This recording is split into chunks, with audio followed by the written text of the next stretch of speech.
네, 여러분 안녕하십니까, 따따십니다. 여러분들은 영화를 볼 때 어떤 극장을 선택하시나요? 영화의 규모가 커질수록 어떤 극장을 선택할 것인가 조금 더 까다롭게 고민을 하게 되는데, CGV의 IMAX 4DX, 롯데시네마의 슈퍼플렉스, 메가박스의 돌비시네마 MX관 등 일반 극장이 아닌 조금 더 특별한 상영관, 특별관을 고려하게 될 것입니다.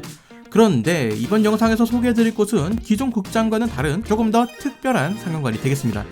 극장의 필수 조건이라고 할 수 있는 영사기와 스크린이 없는 새로운 패러다임을 제시하는 곳이죠. 자, 현재 TV 시장에서 화질 끝판왕이라고 불리는 OLED를 이용하여 더욱 생생한 색감을 보여주는 롯데시네마의 컬러리움 상영관입니다.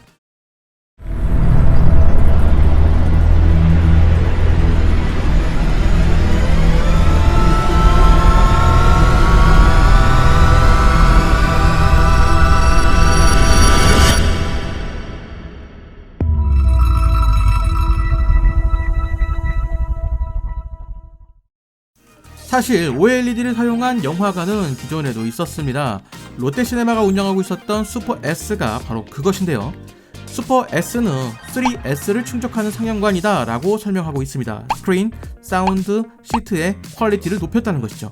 물론 LED가 기존 영사기 대비 높은 밝기와 색감을 구현하는 것은 맞지만 분명한 단점도 있습니다. 바로 스피커의 위치가 그것이죠. 원래 극장의 스피커는 스크린 뒤에 위치하고 있습니다. 그런데 현재까지의 기술로는 LED 부품 뒤에 스피커를 두는 것이 어려운 상황이기 때문에 LED를 사용하는 상영관에서는 이것을 보완하기 위해서 화면의 상단과 하단에 스피커를 추가로 배치하는 상황입니다. 이전 슈퍼S 상영관에서는 이런 노력에도 불구하고 조금은 답답하고 먹먹한 소리가 들림과 동시에 LED의 화면 크기도 그리 크지 않아서 약간의 아쉬움이 존재했습니다. 하지만 컬러리움에서는 LED 상영관의 최대 크기인 바로 14m 사이즈를 구현함과 동시에 JBL 스피커를 사용하였다고 하여 이전 슈퍼S에서 느껴진 단점을 어느 정도 개선되었으리라 라는 나름의 기대를 가지고 컬러리움 상영관을 찾았습니다. 현재 컬러리움 상영관은 롯데시네마 수원에서만 운영되고 있으며 요금은 주말 기준 15,000원, 일부 좌석은 리크라이너로 구성되어 있고 해당 좌석은 16,000원으로 구성되어 있습니다. 컬러리움 상영관에 대한 설명은 이 정도로 하고, 그래서 이 컬러리움에서 영화를 관람한 경험은 어땠는가 하면 저는 아주 만족스러웠습니다. LED로 구성된 상영관인 만큼 밝기와 대비 관련 부분에서 확실히 영사기를 뛰어넘는 모습이 보였고 모든 장면에서 선명함이 느껴지고 이전 LED 상영관이었던 슈퍼S의 단점이었던 화면 크기에서도 충분히 만족스러웠습니다. 물론 사운드에서도 충분히 만족스러웠고요. 여러모로 이전 극장을 대체할 만큼 충분히 좋은 스펙을 가진 상영관이다 라고 생각을 합니다. 이 상영관이 극장을 운영하는 입장에서도 좋은 것이 기존 극장 대비 훨씬 효율적이기 때문입니다. LED 상영관을 운영하게 되면 영사실이 필요가 없어집니다. 그로 인해서 극장은 영사실이라는 공간이 없어지는 것이죠. 거기에 영사기 관리 인원도 줄어들게 됩니다. 사실 영사기라는 기계 자체가 영사기사 자격증이 있을 정도로 상당히 까다로운 기계라서 함부로 다루기 어려운 부분이 있었습니다. 그런 면에서 LED 상영관은 보다 효율적인 관리를 가능케 하는 것입니다. 마치 PC에서 동영상을 재생시키는 것처럼 사무실에서 상영과 관련된 대부분을 조작할 수 있다는 장점이 있는 것이죠. 물론 영사기가 가지는 장점도 있습니다. 눈의 피로도가 적다는 것인데 영사기는 스크린에 반사된 빛을 보는 것입니다. 그런 이유로 직접 빛을 쏘는 LED에 비해서 눈의 피로도가 적게 되는 것이죠.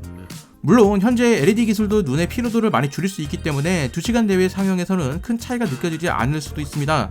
거기에 영사기는 거리만 확보된다면 큰 스크린의 구축이 가능하다는 장점도 있죠. 그것을 극대화한 것이 바로 IMAX입니다. 실제로 용산 IMAX에 사용되는 레이저 프로젝터와 돌비 시네마에 사용되는 레이저 프로젝터는 비슷한 사양을 가진 프로젝터입니다. 다만 두 상영관의 방향이 다른 것이죠. IMAX의 경우 밝기와 화질은 조금 떨어지지만 조금 더 크게 영사를 하여서 크기에서 오는 몰입감, 압도감을 선사하는 것이고 돌비 시네마의 경우 밝기와 화질에 집중하여서 IMAX에 비해 비교적 작은 스크린으로 서비스가 되는 것이죠. 그 중에서 저는 후자를 조금 더 선호하는 편이라서 돌비 시네마를 자주 찾는 편이고요. 자, 그런 의미에서 컬러리움은 스크린의 크기를 키우는 면에서는 크기가 커질수록 비용이 더 증가하게 됩니다. 하지만 영사기와는 달리 화면이 커진다고 해서 화질 열화가 생기지는 않습니다. 스크린의 모든 부분이 스스로 빛을 내기 때문이죠. 결과적으로는 화질과 직결되는 밝기와 대비해서 LED 상영관이 이점을 가지고 있고 관리 측면이나 공간적인 측면에서도 LED 상영관이 조금 더 효율적이기 때문에 LED 상영관이 보편화될 가능성이 높아 보입니다. 다만 아직까지 관련 기술이 많이 보편화되어 있지는 않아서 초기 구축 시에 비용이 많이 든다는 점이 걸림돌이 되어서 실제 상용화까지는 시간이 꽤 걸릴 것으로 보입니다. 어쩌면 극장의 미래가 될 수도 있는 컬러리움 상영관에 만약 다시 찾아갈 것이냐 라고 물어보신다면 저는 재방문하고 싶은 의사가 있습니다. 다만 현재 서울에 살고 있는 제가 굳이 수원까지 가서 컬러리움을 그럴 만한 가치가 있는지는 잘 모르겠습니다.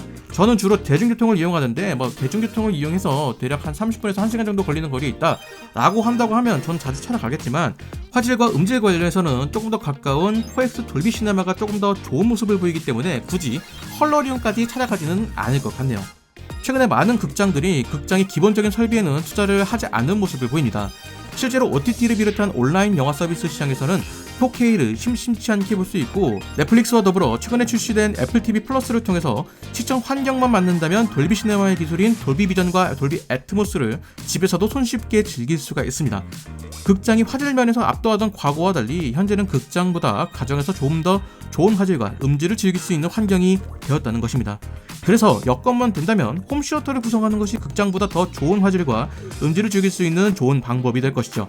자, 이러한 상황에서 극장이 기본적인 화질과 음질에 투자하는 모습은 영화팬으로서 상당히 반가운 모습입니다. 그래서 저 개인적으로는 과거에 비해 CGV보다 메가박스나 롯데시네마를 이용하는 비중이 점점 늘어나는 것 같네요. 여러분들은 어떤 극장을 선호하시나요? 댓글로 남겨주시면 감사하겠습니다. 저는 다른 이야기로 돌아오도록 하겠습니다.